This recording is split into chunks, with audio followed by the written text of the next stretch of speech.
Hermanos, buenos días. Vamos a abrir nuestras Biblias en Génesis capítulo 6. Génesis capítulo 6 y vamos a leer desde el versículo 1 al 8 y luego pasamos a Génesis capítulo 9 y leemos del versículo 1 al 17. Entonces Génesis capítulo 6, versículo 1 al 8. Nos ponemos de pie para leer la santa palabra del Señor. Aconteció que cuando comenzaron los hombres a multiplicarse sobre la faz de la tierra y le nacieron hijas, que viendo los hijos de Dios que las hijas de los hombres eran hermosas, tomaron para sí mujeres, escogiendo entre todas. Y dijo Jehová: no contenderá mi espíritu con el hombre para siempre, porque ciertamente él es carne, mas serán sus días 120 años. Había gigantes en la tierra en aquellos días, y también después que se llegaron los hijos de Dios a las hijas de los hombres, y les engendraron hijos. Estos fueron los valientes que desde la antigüedad fueron varones de renombre. Y vio Jehová que la maldad de los hombres era mucha en la tierra, y todo designio de los pensamientos del corazón de ellos era continuo solamente el mal. Y se arrepintió Jehová de haber hecho hombre en la tierra, y le olió en su corazón. Y dijo Jehová: raeré sobre la faz de la tierra a los hombres que he creado, desde el hombre hasta la bestia y hasta el reptil y las aves del cielo, pues me arrepiento de haberlos hecho. Pero Noé halló gracia ante los ojos de Jehová. Capítulo 9, versículo 1. Bendijo Dios a Noé y a sus hijos y les dijo: fructificad y multiplicaos, llenad la tierra. El temor y el miedo de vosotros estarán sobre todo animal de la tierra y sobre toda ave de los cielos, en todo lo que se mueva sobre la tierra y en todos los peces del mar en vuestras manos son entregados. Todo lo que se mueve y vive os serán para mantenimiento, así como las legumbres y plantas verdes, os lo he dado todo. Pero carne con su vida, que es su sangre, no comeréis, porque ciertamente demandaré la sangre de vuestras vidas, de mano de todo animal la demandaré, y de mano del hombre, de mano del varón su hermano, demandaré la vida del hombre. El que derramare sangre de hombre, por el hombre su sangre será derramada, porque a imagen de Dios es hecho el hombre. Mas vosotros fructificad y multiplicaos, procread abundantemente en la tierra y multiplicaos en ella. Y habló Dios a Noé y a sus hijos con él, diciendo: he aquí que yo establezco mi pacto con vosotros y con vuestros descendientes después de vosotros, y con todo ser viviente que está con vosotros, aves, animales y toda bestia de la tierra que está con vosotros, desde los que salieron del arca hasta todo animal de la tierra. Estableceré mi pacto con vosotros y no exterminaré ya más toda carne con aguas de diluvio, ni habrá más diluvio para destruir la tierra. Y dijo Dios: esta es la señal del pacto que yo establezco entre mí y vosotros y todo ser viviente que está con vosotros por siglos perpetuos. Mi arco he puesto en las nubes, el cual será por señal del pacto entre mí y la tierra. Y sucederá que cuando haga venir nubes sobre la tierra, se dejará ver entonces mi arco en las nubes.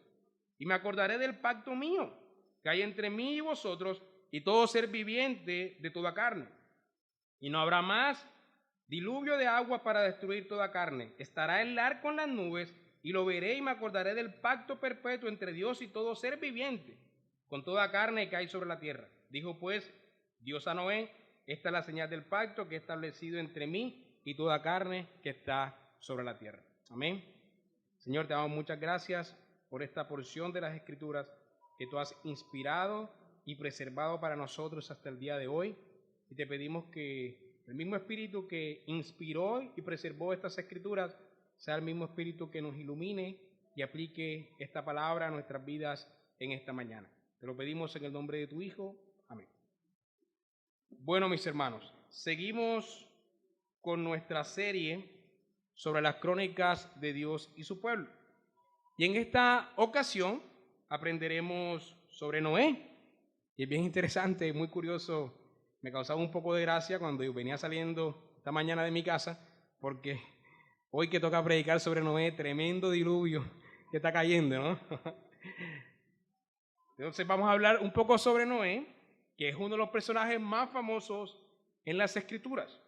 Y hay muchos hechos que podemos resaltar en su historia y muchos hechos para aprender sobre él. Hay mucho que aprender sobre él y sobre el pacto del arco iris que Dios hizo con él y con sus descendientes.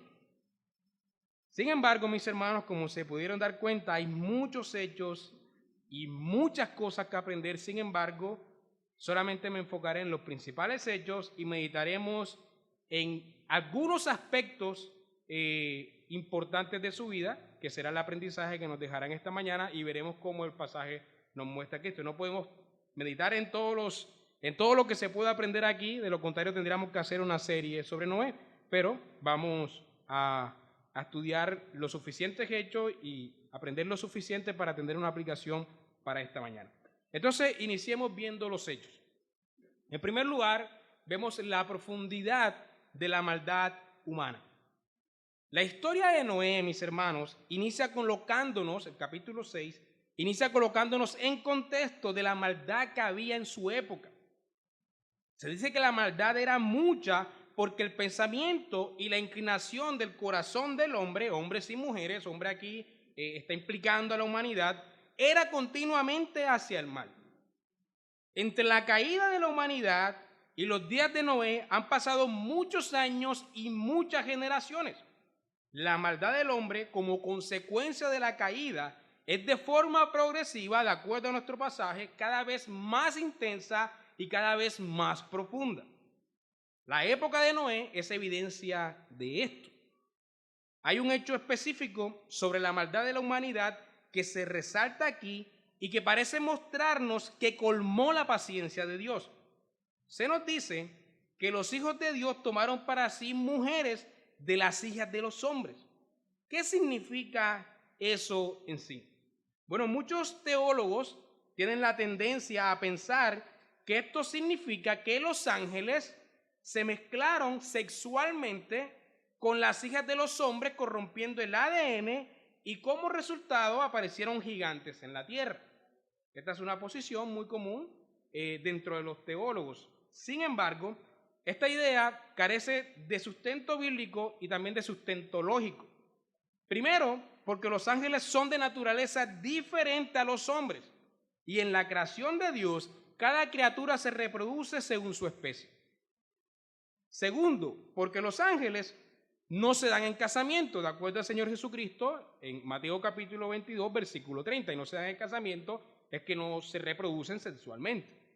Tercero, porque esta idea es totalmente ajena al contexto del pasaje, ya veremos por qué. Y cuarto, porque el texto no dice, y pueden leerlo nuevamente en el capítulo 6, el texto no dice que los gigantes surgieron de esta unión, sino que ya existían desde mucho antes. En realidad, lo que ha pasado aquí, y que tiene sentido por el contexto que hemos estado estudiando a lo largo de nuestra serie, es que la simiente de la mujer se mezcló con la simiente de la serpiente. Los hijos de Dios son la simiente santa y las hijas de los hombres son los descendientes de la simiente de la serpiente. Lo que ha ocurrido aquí es la mezcla de la simiente, es decir, lo que nosotros conocemos como yugo desigual. En la historia de la redención vemos el desagrado de Dios cuando los hombres de Israel, por ejemplo, se mezclaban con las mujeres paganas. Y lo mismo vemos en el Nuevo Testamento cuando los apóstoles nos exhortan a no unirnos en yugo desigual. El yugo desigual es algo desagradable ante los ojos de Dios. Y este hecho en específico nos muestra que la simiente de la mujer se ha corrompido. Es de esperar que la simiente de la serpiente practique de una forma profunda la maldad, pero de la simiente de la mujer se espera la santidad. Sin embargo, el hecho de que la simiente de la mujer se haya unido en yugo desigual a la simiente de la serpiente no se evidencia que realmente toda la tierra se ha corrompido en los días de Noé, incluso a aquellos de los que se esperaba que vivieran en santidad.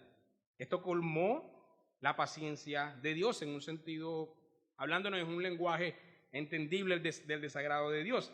Este yugo desigual colma la paciencia de Dios y en este lenguaje en un lenguaje que busca resaltar el desagrado de Dios, se nos dice que Dios se entristeció en su corazón y se arrepintió de haber hecho al hombre. Por supuesto, Dios no se pudo arrepentir porque Dios sabía que eso iba a ocurrir cuando creó al hombre. Sin embargo, es un lenguaje en donde se nos busca resaltar el desagrado de Dios hacia el yugo desigual y hacia la corrupción que hay en toda la tierra. La simiente de la mujer también se ha corrompido. Toda esa descendencia santa que estudiamos en donde viene Noé, en donde viene Enoc y en donde viene Noé, se corrompió. Solamente había un hombre justo sobre la tierra, iba a ser Noé. Entonces, Dios se arrepintió de tal manera de haber hecho el hombre que determinó traer un juicio que eliminara a la humanidad. Sin embargo, hay un segundo hecho aquí que se resalta, y es que la humanidad no puede ser eliminada. Porque Dios, mis hermanos, tiene planes de salvación y tiene planes de restauración desde toda la eternidad. Dios lo sabía de antemano. Además, todavía no ha llegado el descendiente de la mujer que va a aplastar la cabeza de la serpiente. Por tanto, es necesario preservar a la humanidad y es necesario preservar al linaje santo. Así que en medio de la humanidad pervertida hay un único hombre que haya gracia ante los ojos de Dios. Este hombre, como ya ustedes saben, es Noé. Noé halló gracia ante los ojos de Dios. Este hombre será salvado del juicio inminente para que los planes redentivos de Dios se realicen en la historia de la humanidad. Otro aspecto interesante aquí es que, aunque Noé es quien haya gracia ante los ojos de Dios, toda su familia será salva del diluvio. Su mujer, sus 3 hijos y las esposas de sus hijos son salvas del diluvio porque Noé ha hallado gracia ante los ojos de Dios. Esta familia, mis hermanos, posiblemente era igual de perversa que la generación que el Señor iba a eliminar, pero por estar unidos íntimamente a Noé van a ser salvos de ese juicio temporal inminente. La familia de los creyentes en toda la Escritura siempre es tenida por santa, santificada o apartada ante los ojos de Dios, lo que significa que existe un trato especial, y este trato no es salvífico, ¿sí? Pero existe un trato especial del Señor con nuestras familias a pesar de su incredulidad. Y Noé y su familia es evidencia de esta idea. Otro hecho que tenemos aquí es el juicio del diluvio. El Señor entonces decide enviar un diluvio como juicio por el pecado.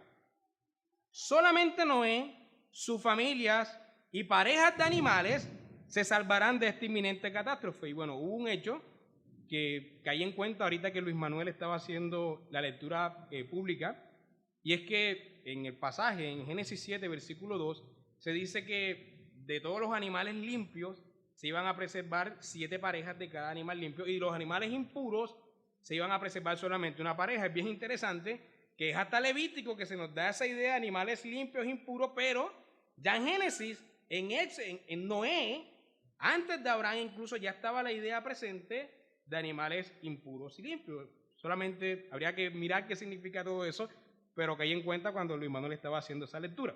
Bueno, seguimos, terminamos ese paréntesis y continuamos. Aunque Dios va a salvar a la humanidad, al preservar la vida de Noé y su familia, el juicio es inminente. Dios va a enviar un diluvio que eliminará casi por completo la vida en la tierra, toda la vida en la tierra, debido a la creciente maldad. Así que a Noé se le ordena construir un arca para que él, su familia y parejas de animales, exceptuando los animales acuáticos por obvias razones, van a ser salvos. Pasó un tiempo extenso, de acuerdo a la mayoría de los teólogos, cuando el pasaje dice que serán los días del hombre 120 años, no significa que Dios está diciendo que el hombre va a vivir 120 años en promedio cada hombre, sino que desde ese momento hasta el diluvio van a pasar 120 años. Entonces, de acuerdo a la mayoría de los teólogos, en estos 120 años Noé se tardó en construir un arca, y fue suficiente tiempo desde que se dio la orden de construir el arca hasta el diluvio para que las personas se arrepintieran de su maldad al ver al Noé construyendo un arca ante el inminente juicio, y sin embargo no lo hicieron. Luego, el diluvio va a llegar. La torrencial lluvia durará 40 días y 40 noches. Pero, según Génesis 8, versículo 3, serán 150 días en total en que las aguas aumentarán en la tierra. Algunos teólogos dicen que son en realidad 190 días. Otros dicen que son 150. Yo me inclino por pensar que son 150 días, pero 150 días es medio año. Medio año las aguas subiendo sobre la tierra. Eso será suficiente agua y suficiente tiempo para cubrir todos los montes del planeta. Todos los montes altos del planeta. La tierra va a quedar totalmente cubierta de agua. Pero después el agua comenzará a decrecer sobre los montes y pasarán meses hasta que la tierra se seque por completo. En total, de acuerdo a Génesis capítulo 8, versículos 13 y 14, en total van a pasar 1 año y 10 días desde que el diluvio comenzó hasta que la tierra se secó por completo y los tripulantes pudieron salir del arca. 1 año y 10 días. La tierra bajo agua. Así que el diluvio, mis hermanos, duró lo suficiente para cumplir con su objetivo de eliminar la maldad. A veces tendemos a pensar que fueron 40 días y 40 noches, pero no. Estamos hablando de un evento que duró 1 año y 10 días. Algunos teólogos han cuestionado la universalidad de este diluvio. Ellos afirman que el diluvio tuvo que ser un evento local o un evento regional, porque 40 días y 40 noches, incluso por toda la lluvia que caiga, no es suficiente para inundar toda la tierra, según ellos. Algunos dicen esto para sostener la idea de que además de la familia de Noé, otras personas pudieron sobrevivir a la inundación. Debemos rechazar esta posición, ya que las Escrituras afirman que toda la tierra fue repoblada por los descendientes de Noé, lo que implica que luego del diluvio solo sobrevivió su familia.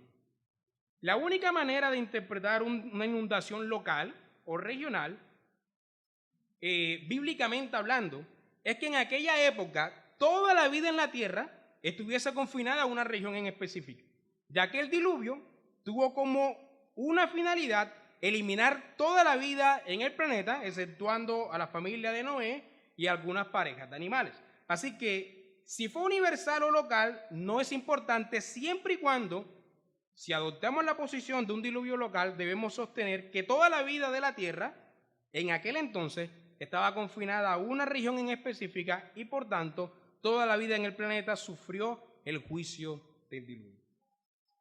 Y un último hecho que tenemos aquí es que vemos un nuevo comienzo.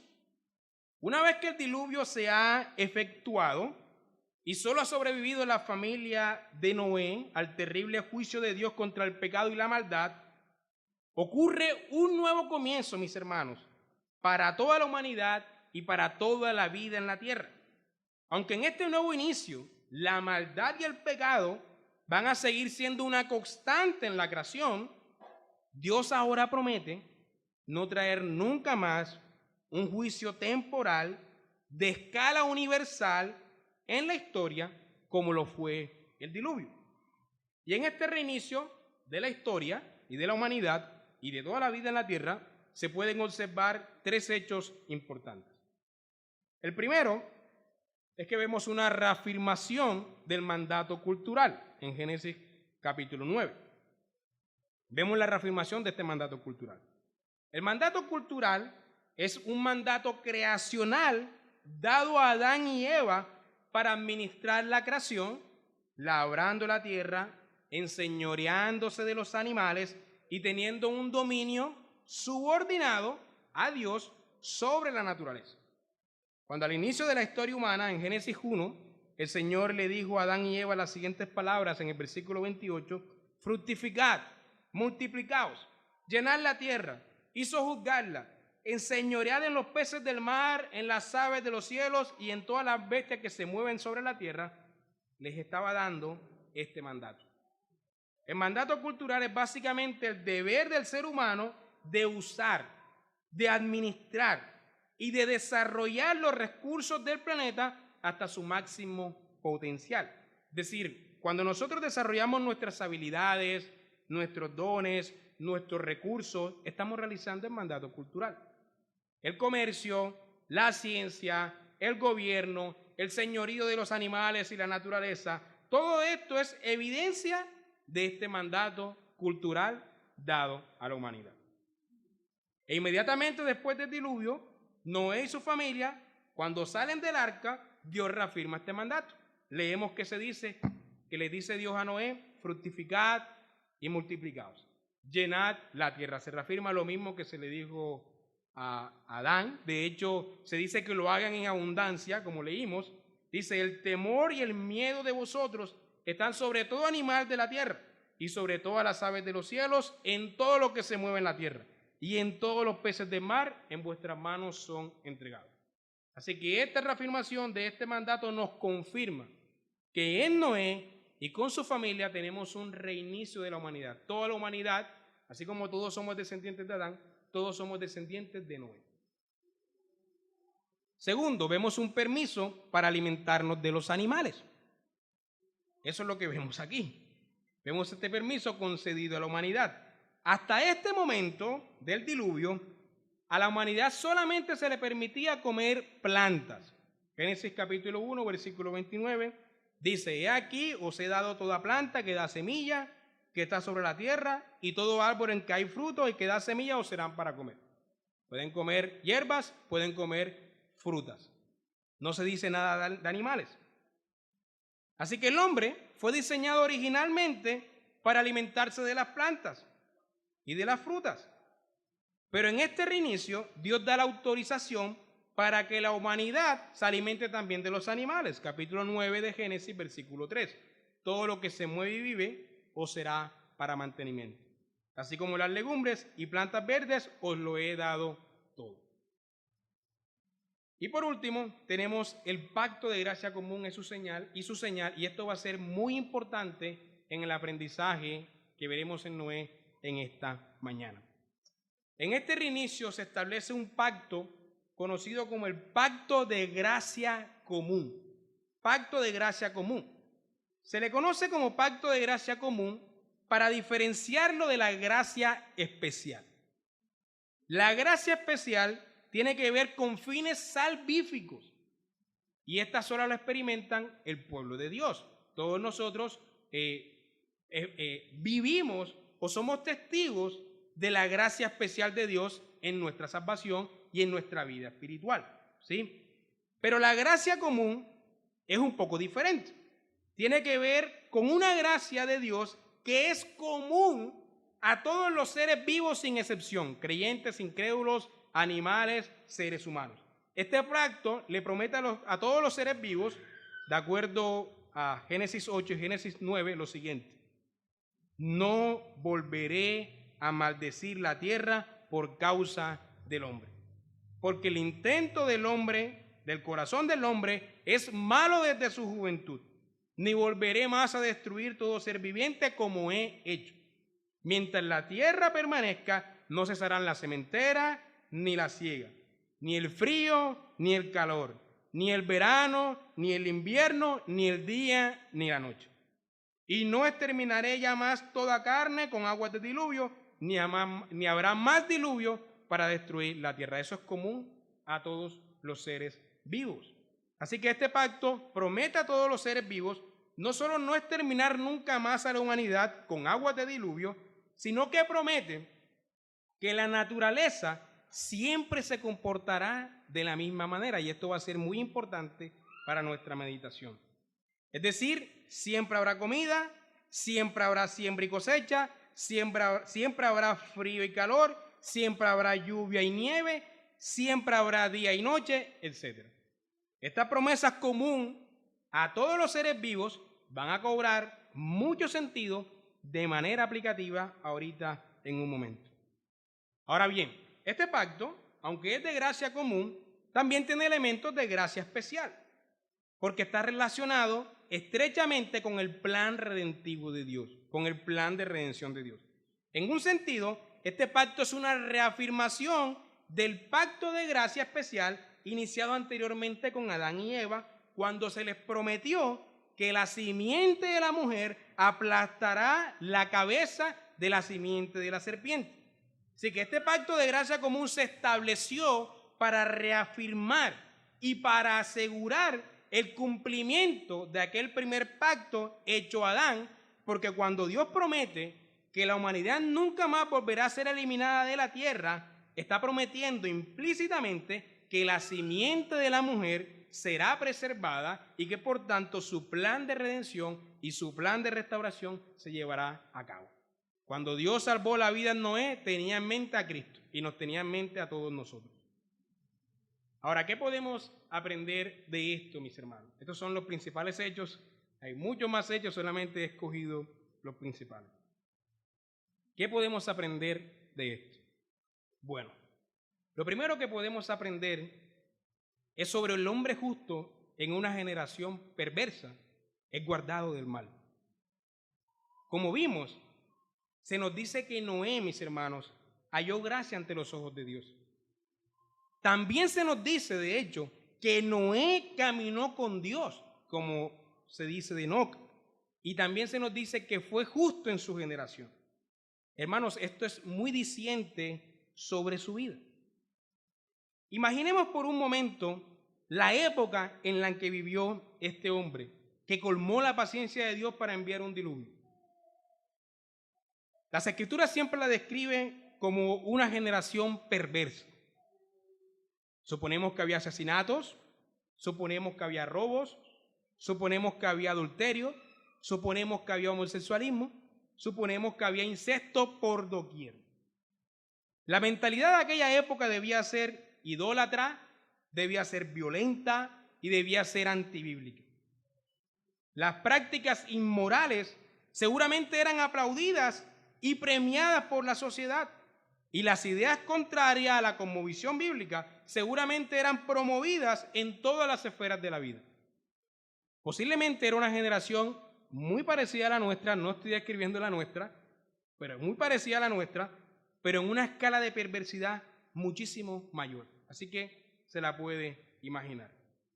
En medio de un contexto muy parecido al que he descrito, se nos dice que Noé fue justo. En medio de una generación perversa, este hombre caminó con Dios.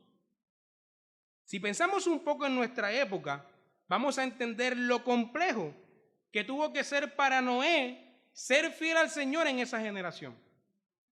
Por ejemplo, en nuestros días, la inmoralidad es aplaudida socialmente. La infidelidad y el libertinaje sexual es el pan de cada día. La maldad de la sociedad nos impulsa a ser infiel a nuestras esposas y a dar rienda suelta a nuestros impulsos sexuales. Somos bombardeados por publicidad sexual, pornografía, en todo momento y en todo lugar, por donde usted se meta, redes sociales, caminando en la calle, televisión, en todo momento. De hecho, los psicólogos enseñan que la sexualidad no puede ser reprimida. La sexualidad tradicional entre un hombre y una mujer en una relación de monogamia se ha convertido en algo anticuado para la cosmovisión anticristiana reinante. Los académicos y los medios de comunicación te aplaudirán si te declaras homosexual, pansexual, transexual, intersexual o cualquier otra sexualidad novedosa que se te ocurra. Llegar virgen al matrimonio es cosa de dinosaurios, porque lo normal es ser promiscuo antes de casarte. Ahora bien, a la vez que se promueve la promiscuidad, se condena la reproducción. Traer hijos al mundo es ser irresponsable con el medio ambiente, porque es mejor tener, como dicen ustedes, perrijos y un gato hijo. El pensamiento antirreproducción carcome, mis hermanos, a un ritmo frenético la mentalidad de nuestra generación y cada vez más se introduce en el pensamiento de los jóvenes cristianos. El aborto es promovido políticamente. El niño de vientre ha perdido el estatus de vida humana en la comunidad médica y académica. La generación de Noé debió ser muy similar a esta y en un grado peor. Por otra parte, la cosmovisión anticristiana es promovida en todas las esferas. Sostener que la Biblia es la palabra de Dios en el mundo académico es algo irrisorio para los intelectuales. Creer en el Dios de la Biblia es ser retrógrada, de hecho. Negar la evolución o el inicio accidental y natural del universo es ser un fanático religioso. La religión y la idea de Dios, según la academia, es una invención humana para calmar las conciencias y dar respuesta a lo desconocido. Los dioses son hechos a imagen del hombre. La madre naturaleza se ha convertido en el ídolo de la época y debemos cuidarla y debemos adorarla. La religión humanista, enfocada en el hombre y en sus necesidades materiales, se ha convertido en la mayor expresión de espiritualidad de nuestros días. La religión cristiana, según la sociedad, debe ser algo personal, suyo, y limitado a la vida individual de cada uno de ustedes. Hermanos, con todas estas inmoralidades siendo aplaudidas y con esta cosmovisión anticristiana siendo promovida en todas las esferas, nos damos cuenta de lo complejo que es caminar con Dios de manera integral, tanto sexualmente como mentalmente. Estamos contaminados por todas partes. Creemos que somos cristianos en nuestro pensamiento en algunas cosas y no lo somos, porque estamos bombardeados con cosmovisión anticristiana. Esto por sí solo nos explica por qué hay un éxodo masivo de la juventud hacia el mundo a nivel mundial en las iglesias. Lo que está ocurriendo en Latinoamérica, que hay bastantes jóvenes en las iglesias, es un milagro. Cuando los norteamericanos, los estadounidenses, los canadienses y los europeos vienen a Colombia y ven tanta juventud en las iglesias, lloran, porque eso no se ve allá. La juventud se ha entregado plenamente al mundo. Hay un éxodo masivo. Si alguien es intelectual, no puede ser cristiano. Eso de por sí mismo, según la academia, parece contradictorio. Frecuentemente los académicos no son cristianos y los cristianos no son académicos, según la academia. Ahora bien, solamente la obra del Espíritu Santo, mis hermanos, nos puede socorrer para caminar con Dios en integridad en una generación como esta, tan abiertamente anticristiana. Noé caminó con el Señor porque el Espíritu de Dios le socorrió en medio de esa generación perversa para preservar a la humanidad. Noé halló gracia, nos dice el pasaje, porque caminó con el Señor. Pero hermanos, caminó con Dios porque primero halló gracia. Caminar con Dios en una generación perversa puede ser muy difícil, pero tiene recompensa. Ser fiel al Señor puede que acarree la burla y el rechazo de nuestra sociedad, pero hermanos, trae la bendición de Dios. Solamente el hombre que camina con Dios puede ser librado por gracia del juicio, de los juicios divinos, como ocurrió con Noé. En Noé aprendemos que caminar fielmente con el Señor en contra de la corriente del paganismo inmoral, idólatra y anticristiano trae como resultado ser parte de la nueva creación. Así que tal como Noé caminó con Dios por gracia en una generación perversa, nosotros hoy somos exhortados a caminar con el Señor por gracia en medio de esta generación anticristiana. Y solamente estos hombres harán parte de la nueva creación, así como Noé hizo parte de la recreación. Otra cosa que podemos aprender aquí son los nuevos comienzos. El juicio del diluvio puede que haya sido un evento trágico para los incrédulos, pero a los creyentes nos enseña que nuestro Dios es un Dios de gracia y de nuevos comienzos. Hermanos, es curioso que la mayoría de los arqueólogos de nuestros días tienen una versión científica sobre un diluvio ocurrido hace 12.800 años en un evento conocido, o un evento que ellos llaman el Dairas reciente. Según los arqueólogos, hace 12.800 años la Tierra sufrió un cambio drástico en su medio ambiente. Aunque ellos afirman desconocer la razón que pudo provocar este cambio, ellos afirman que en esa época la Tierra vivía en una era de hielo.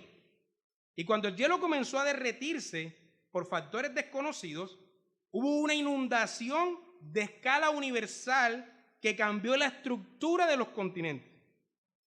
Así que la idea de un diluvio de escala universal también está presente en la literatura de la mayoría de las culturas antiguas. Por eso los arqueólogos creen que eso no puede ser casualidad. Así que ellos afirman que este evento, conocido como Daira reciente, ocurrido hace 12.800 años, según ellos, es consistente con la idea que poseen muchas culturas antiguas, incluyendo la Biblia, sobre un diluvio universal. Yo no creo que tengamos ninguna razón para oponernos a esta idea científica de un diluvio de escala universal en el pasado, salvo el tiempo en que ellos dicen que ocurrió, que fue hace 12.800 años, y el tiempo que duró, porque ellos dicen que duró 1.000 y pico de años. Ahora, aunque no creo eso, que debamos oponernos a la evidencia que los científicos dicen tener de un diluvio de escala universal en el pasado, sí debemos afirmar que el relato del diluvio, tal como está contenido en las Escrituras, aunque es similar a los relatos hallados en diferentes culturas antiguas, es esencialmente diferente. Esto es así porque el diluvio en la Escritura tiene un carácter narrativo e histórico, mientras que los relatos en otras culturas antiguas tienen un carácter mitológico. Y de acuerdo con muchos estudiosos de la literatura antigua, del mundo antiguo, del Medio Oriente, la historia en el Medio Oriente antiguo, la historia tiende a convertirse en mitología, pero los mitos no tienden a convertirse en historias, lo que significa que el relato del Génesis es el que da evidencia de ser fiel al evento histórico, porque es carácter histórico. Y todos los demás relatos en otras culturas tienen un carácter mitológico, que demuestra que no son la fuente original del relato, sino que son variantes mitológicas influenciadas por otros relatos orales de segunda mano de la época. Ahora bien, el evento del diluvio, como lo leímos ahora, no está aquí en Génesis para conducirnos a estos debates extensos y fatigosos sobre su historicidad, sino para mostrarnos, en primer lugar, hermanos, que el Señor es santo y por tanto debe castigar el mal. Cuando un ateo me pregunta, si Dios es bueno, ¿por qué no castiga el mal? Le muestro la historia del diluvio. Y le explico que si el Señor decidiera eliminar toda la maldad, hermanos, toda la humanidad desaparecería. Porque todos los seres humanos son malos comparados con el estándar santo de la ley de Dios. El problema es que el ateo primero pregunta, ¿por qué un Dios bueno no castiga la maldad, pero luego el Señor envía los juicios para castigarla y entonces concluye que Dios es malo por enviar juicios? Su problema entonces, mis hermanos, no es un problema de evidencia, es un problema de su moralidad y de sus vanos razonamientos. El diluvio en este pasaje en realidad nos da evidencia del carácter santo de Dios. Dios no es malo por enviar juicios, sino que Él es santo y por tanto Él envía juicios. El diluvio nos muestra el desagrado del Señor por el pecado. Así que aunque el pensamiento moderno humanista ha moldeado nuestra mente para llevarnos a cuestionar la bondad de Dios cuando vemos este juicio que eliminó a la vida en la tierra, en realidad el diluvio, como todos los juicios de Dios en la historia, es evidencia de la bondad del Señor al eliminar el mal por amor a su pueblo. En segundo lugar, ese amor por su pueblo santo en el juicio del diluvio para eliminar el mal tiene como finalidad preservar una familia de la humanidad para que Él pueda llevar a cabo sus planes santos y eternos de redención. De la misma manera como el Señor, en su bondad, no elimina al individuo cuando éste cree en Cristo, sino que lo convierte en una nueva creación. Cuando hemos creído en Cristo no somos eliminados, sino transformados en una nueva creación. Dios no elimina a la humanidad en el diluvio, sino que le permite un nuevo comienzo. Hay una recreación, una restauración, una nueva oportunidad de Dios para el mundo. El plan eterno del Señor para redimir a un pueblo, el plan santo de Dios para restaurar su creación no va a ser abortado por el actuar de la humanidad. porque la bondad y la gracia del Señor son más profundas que la profundidad de la maldad y la perversidad del hombre.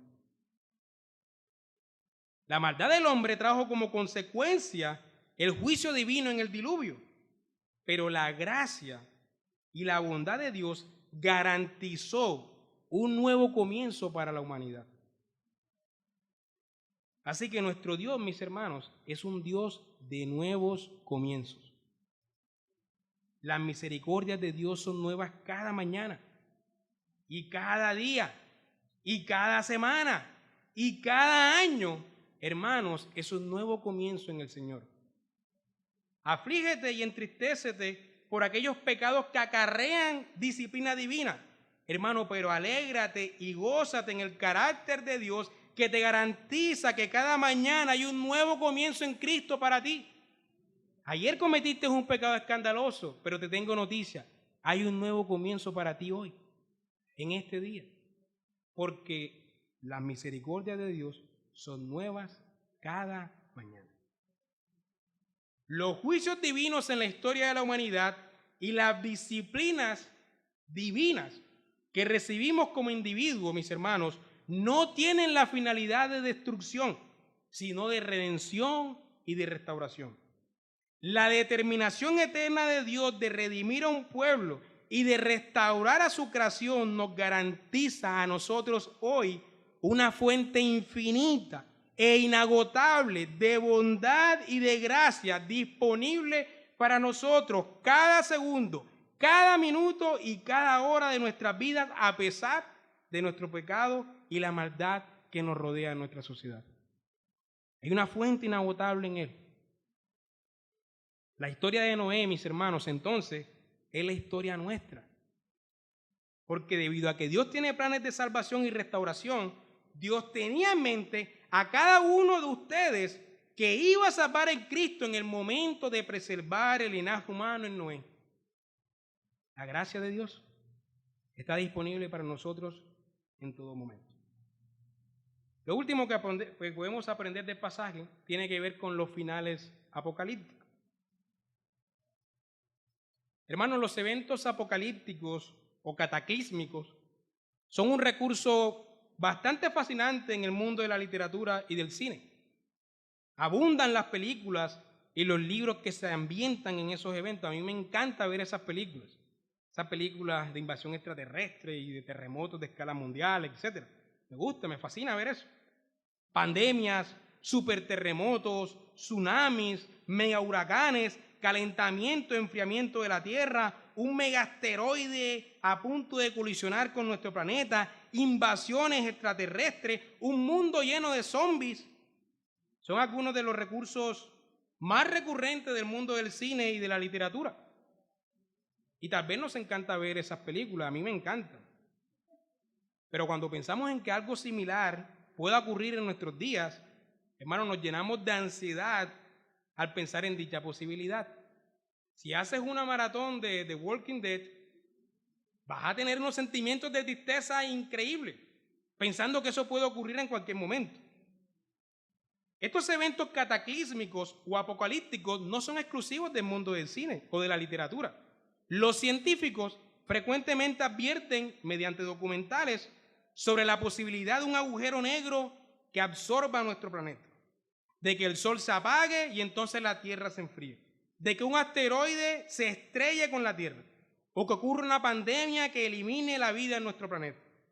También es frecuente mediante estos documentales introducirnos miedos y advertirnos de las consecuencias del carácter humano.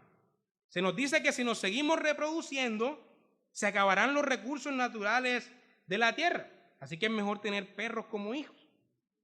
Que si seguimos usando los combustibles fósiles, se acabará el agua disponible para el consumo humano en nuestro planeta. Y que también produciremos un cambio climático que, por un lado, puede producir un calentamiento global que derrite los glaciales y aumente los niveles del océano, y por otro lado, un enfriamiento que conduzca a una nueva era de hielo. Ambos eventos pondrían en peligro la vida en la Tierra, y si usted no cree en el Evangelio, eso le va a corcomer la mente y va a hacer lo que sea para evitar eso. Todas estas advertencias han impactado la agenda global de las naciones, y que el aborto sea aceptado políticamente en nuestra sociedad se relaciona mucho con estas ideas apocalípticas de la reproducción humana produciendo dichos desastres naturales. Ahora bien, mis hermanos, aunque como cristianos tenemos una responsabilidad dada por Dios de administrar correctamente a la naturaleza, de cuidar a los animales, de cuidar el medio ambiente, por supuesto, el cristiano no debe sentirse abrumado ni angustiado por estas advertencias y noticias. Hermanos, la razón es simple y la acabamos de leer en el pacto que Dios hizo con Noé. El Señor hizo con Noé un pacto que garantiza que no habrá finales apocalípticos hasta la venida de Cristo. Y la venida de Cristo es descrita como un evento diferente a lo que nos advierte la ciencia y el mundo de la ficción. Esto significa que como cristianos tenemos dos opciones. Le creemos al hombre finito, al hombre especulativo y al hombre pecador, o le creemos al Dios infinito, al Dios omnisciente y al Dios santo. Cuando Dios hizo pacto con Noé, prometió que siempre habrá comida, siempre habrá siembra y siempre habrá cosecha, siempre habrá frío y siempre habrá calor, siempre habrá lluvia y siempre habrá nieve, siempre habrá día y siempre habrá noche. Aunque pueden ocurrir eventos cataclísmicos como consecuencias de procesos naturales, un huracán, un terremoto, o de juicios divinos temporales y regionales, este pacto de gracia común hecho con la humanidad, hermanos, nos garantiza hoy que no habrá finales apocalípticos de escala mundial causados por el hombre que extingan a la humanidad. No habrán invasiones extraterrestres. No habrá eso. La señal del arco iris nos recuerda eso, hermanos. En la cultura antigua del Medio Oriente, el arco en un sentido vertical, así está en un sentido vertical, apuntando hacia el enemigo, significaba guerra. Pero cuando el arco estaba en un sentido horizontal, es decir, así apuntando hacia arriba, sentido horizontal, significaba paz. Así que cuando Dios colocó su arco en las nubes de forma horizontal, Él estaba simbolizando la paz con el hombre y significando que no volverá a destruir nunca más el mundo. Lo renovará, pero no lo destruirá. Cada vez que veamos el arco iris en las nubes, debemos recordar este pacto de gracia común que Dios ha hecho con toda la vida en la tierra para no destruir nunca más el mundo. Eso cambia nuestra visión del arco iris. Es decir, cada vez que un arco iris aparece, hermanos, es el Señor recordándonos su pacto. Cada vez que veas un documental que te hable de un final apocalíptico, cataclísmico, hermanos, después mira el arco de Dios para recordarte lo contrario. Literalmente, mis hermanos, cada vez que un arco iris sale en las nubes, el Señor está acusando de mentiroso a los nuevos falsos profetas de la madre naturaleza, denominados hoy en día científicos. Así que el pacto de gracia común y su señal, el arco iris, como dice un teólogo, nos da seguridad en la promesa inquebrantable de Dios. Independientemente de los desastres que pasen en el futuro, no habrá más figuras como Noé, no más destrucciones casi mundiales.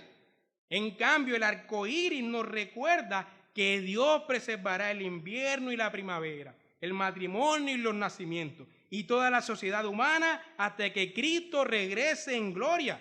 El pacto con Noé nos consuela con la certeza de que nada puede frustrar el plan de Dios y nada nos puede separar del amor de Dios que es en Cristo Jesús.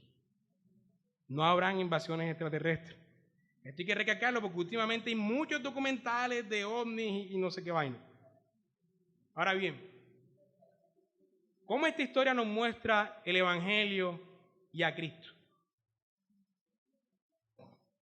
Como leímos en nuestra predicación anterior, cuando Noé nació, su padre Lamec tenía la esperanza de que él fuese la simiente prometida. Le puso por nombre Noé pensando lo siguiente, Génesis capítulo 5, versículo 29. Este nos aliviará de nuestras obras y del trabajo de nuestras manos a causa de la tierra que Jehová maldijo. ¿Noé hizo eso? No. Sin embargo, Noé, aunque no era el Mesías prometido, sí lo tipificó. Noé es una sombra de Cristo por varias razones. Primero, mis hermanos, porque aunque Noé, así como Enoc, caminó con Dios, él era un hombre pecador. Pero Jesucristo es el verdadero hombre perfecto, justo y fiel que camina con el Padre para redimirnos verdaderamente y conducirnos a una nueva creación. Aunque Noé era justo, él fue un pecador y por tanto había motivos suficientes para que Noé no hallara gracia ante los ojos de Dios. Noé halló gracia ante los ojos de Dios porque Dios tenía en su plan redención para la humanidad. Pero ya que Jesús, aunque fue tentado en todo, fue perfectamente justo, Él es el único hombre al que se le puede atribuir la expresión caminó con Dios sin ningún tipo de peros. Segundo, hermano, porque así como debido a la fidelidad de Noé, toda su familia fue salva del diluvio, hermano, de la misma manera, por la obediencia de Cristo, todos los que estemos unidos íntimamente a Él por fe, somos su familia y seremos salvos del juicio final. El diluvio, así como todos los diluvios temporal en la historia, fue un anticipo del inminente juicio final para toda la humanidad. ¿Sí? Y por tanto, todos los que estemos unidos a Cristo, seremos salvos del juicio venidero, como la familia de Noé fue salva del diluvio por estar unida íntimamente a Noé. La única forma de escapar de este juicio venidero final es estar unido al Señor Jesús. Así como Noé y su familia estuvieron unidos al arca. En ese sentido, el arca también es un tipo de Cristo. Así como el arca protegió a sus tripulantes de las aguas del diluvio, aquel que esté unido al Señor Jesús será protegido y será salvo de la futura ira venidera. Tercero, porque así como en Noé empezó un nuevo inicio para toda la vida en la tierra, mis hermanos, en el Señor Jesús ha iniciado una nueva creación. Todos los que están en Cristo hacen parte de esta nueva creación. De hecho, todos los que están en el Señor Jesús son una nueva creación. Somos una nueva creación en Cristo Jesús. La diferencia es que debido a que la recreación de Noé era una sombra de la nueva creación en Cristo, el poder del pecado y de la muerte siguió obrando con fuerza después del diluvio. Pero en la nueva creación en el Señor Jesús, esta nueva creación trae como resultado la eliminación definitiva y verdadera del pecado y de la muerte. Esta sí es una nueva creación, el cual ya estamos viviendo. Los poderes del siglo venidero han irrumpido en nuestra era. Por otra parte, en últimas, mis hermanos, la razón por la cual el pacto de gracia común nos da seguridad de que no habrá más finales cataclísmicos para nuestro planeta que pongan fin o exterminen la vida humana, hermanos, es porque la obra de Cristo en la cruz garantiza la redención de su pueblo y garantiza la restauración de la creación. Dios no destruirá su creación, sino que en Cristo será restaurada a su estado original antes de la caída.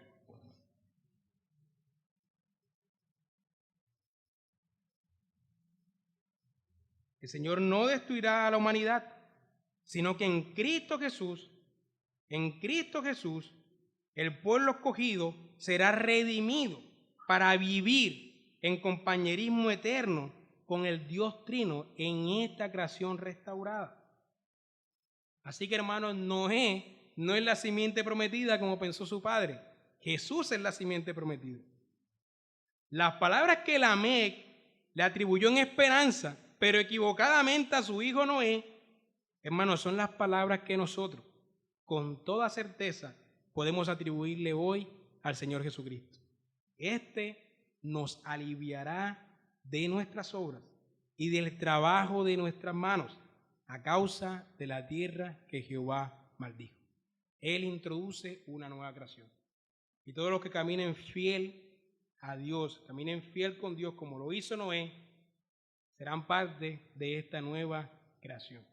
Y no tienen que tenerle miedo a nada, porque en Cristo Jesús hay seguridad, se garantiza en las arras del Espíritu las promesas que tenemos de redención para la tierra y para nosotros. Amén.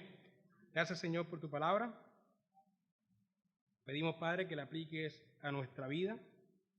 Todo esto lo pedimos en el nombre de tu Hijo Jesucristo. Amén.